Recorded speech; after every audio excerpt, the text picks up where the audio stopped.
The loss didn't happen all at once. At first, Ethan barely noticed it. He was walking down another endless stairwell, counting steps the way he always did when he got anxious. 1 through 20, then starting over again.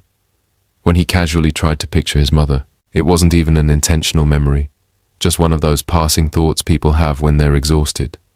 Margaret standing in her kitchen at 6 in the morning, the yellow light above the stove, the sound of the old percolator bubbling before dawn.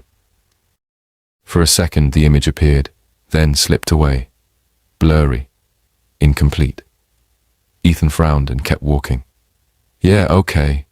Apparently I'm so sleep-deprived my brain's deleting files now. Fantastic. Maybe next it'll forget how taxes work. He laughed once because dark humor had always been easier than fear. Then he kept descending. A few floors later he stopped. The feeling hadn't gone away. He sat heavily on a concrete step and closed his eyes. This time he tried deliberately. He focused on her the way someone tries to remember a dream before it fades. Margaret Walker, brown hair, 5'4", smiled with her whole face. Drank coffee like it was medicine. Called every Sunday whether he answered or not. He knew all the facts.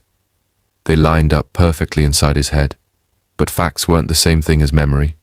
When he tried to actually see her face, to reconstruct it visually, to look at it in his mind the way he'd done 1,000 times before, there was nothing there. Just a blank space where a person should have been. His breathing became uneven.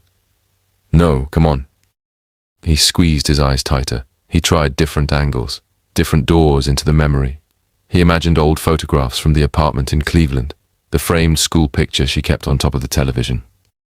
Her birthday dinners, her standing in the audience during his 5th grade school play, her crying quietly when he moved into his first apartment, her waving from the apartment window after he'd packed his truck and driven away.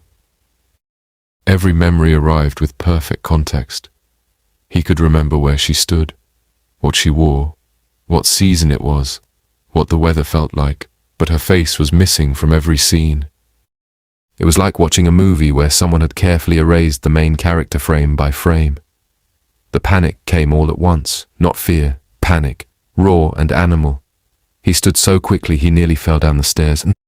No, his voice cracked. No, take the floors, take the numbers, take every stupid hallway, take Cleveland, take the apartment, take Sarah, take all of it if you want. His words echoed through the darkness. Don't take her! The last sentence barely made it out. His throat tightened. For the first time since entering the basement, Ethan sounded like a child. Not a man, not a maintenance worker, not someone trying to solve a problem, just a son. Please don't take her, silence answered. He tried one final time, every ounce of concentration, every fragment of memory. He forced himself to remember her face, the shape of her nose, the curve of her smile, the lines around her eyes, anything, something. Instead, he found absence. Not darkness. Darkness would have been something, not blur. Blur would have meant the image still existed. This was nothing. A clean, impossible void, as though Margaret Walker had never possessed a face at all. As though she had never existed, and somehow, that was the worst horror he had encountered in the basements. To love someone completely, to know they mattered, to know they shaped your life, and to be unable to picture them even for a second. Ethan sat on the stairs for a very long time. The sobbing eventually stopped. The shaking stopped too.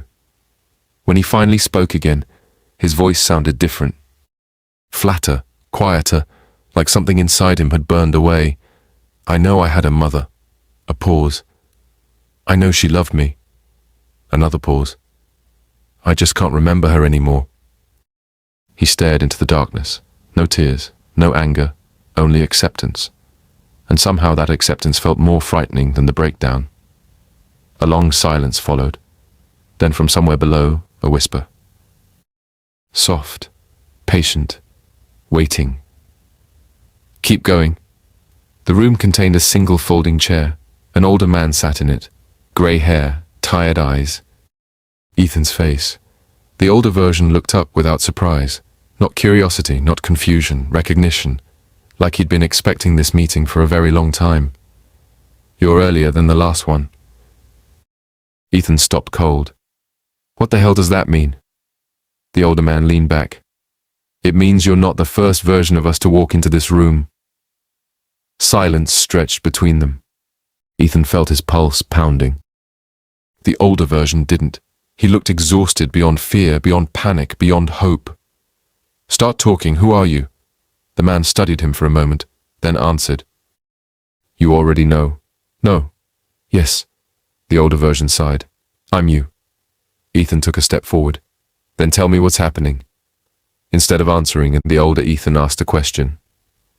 How many floors down are you? Ethan hesitated. I think 62. The older version closed his eyes. The reaction wasn't dramatic. It was worse. It looked like bad news he had hoped never to hear. When he opened them again, sadness had replaced whatever little hope remained. That's farther than I wanted. What does that mean? It means you've already paid a lot. Paid for what? The older version folded his hands. For the privilege of going deeper. The words hung in the air. What are you talking about? Every floor costs something. A memory? Sometimes. A possibility? Sometimes. What decides? The older version smiled weakly. I don't think we get to know the pricing structure. Ethan stared at him. What happens at the bottom?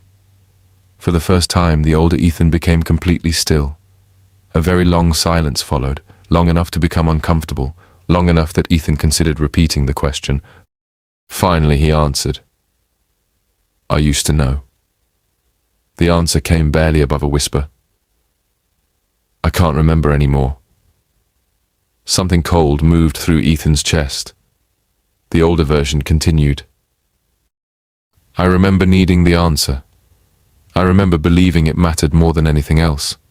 I remember chasing it. I just don't remember what the answer actually was. Ethan swallowed. What have you lost? The older version looked away. For several seconds he said nothing, then finally spoke. I don't remember my job. Ethan blinked. What? I know I had one. I know I worked somewhere, but I couldn't tell you what I did. The older Ethan rubbed his forehead. I don't remember Cleveland either. I know that's where we grew up because I've told myself that fact so many times. But if you asked me to describe the streets, I couldn't. His expression darkened. I remember a woman named Sarah. Ethan's stomach tightened. The older version shook his head. Not her face, not her laugh, not what she sounded like when she was angry, just the name. Silence. Then, the final blow. I don't remember our mother's face either.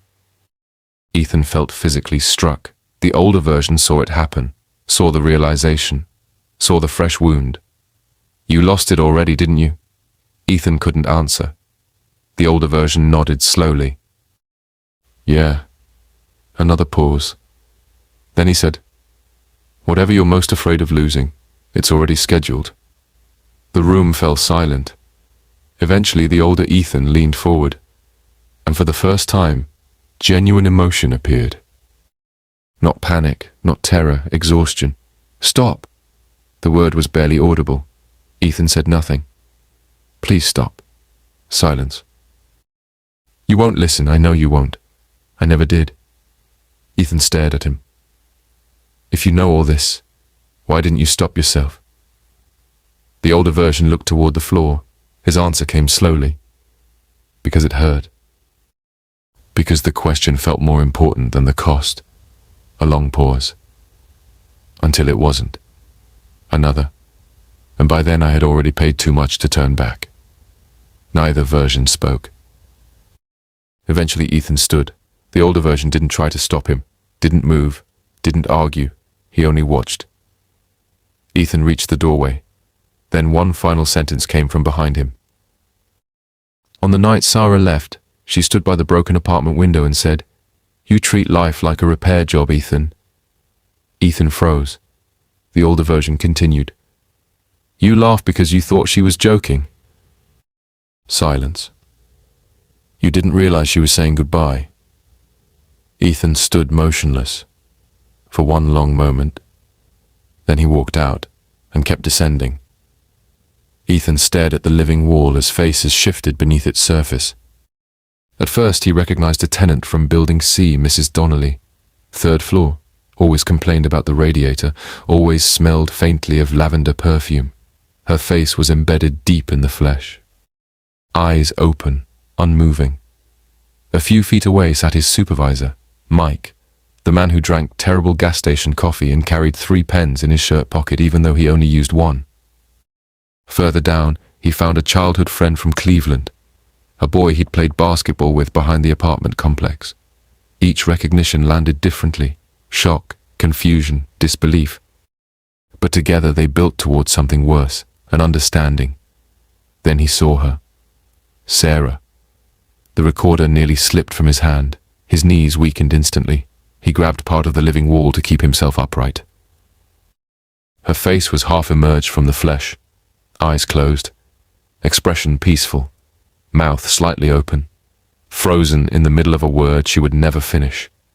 For several seconds, Ethan couldn't breathe, couldn't think, couldn't move. Then one word escaped him. Sarah. Nothing else, just her name. He reached toward her, slowly.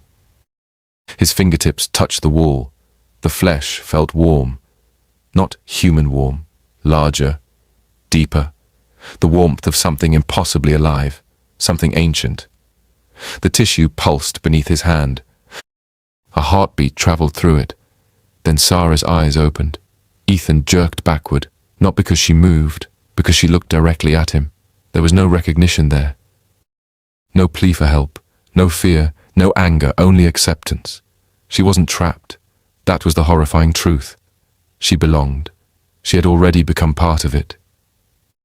Ethan slowly lowered his hand. The grief arrived before the horror. Quiet, heavy, final.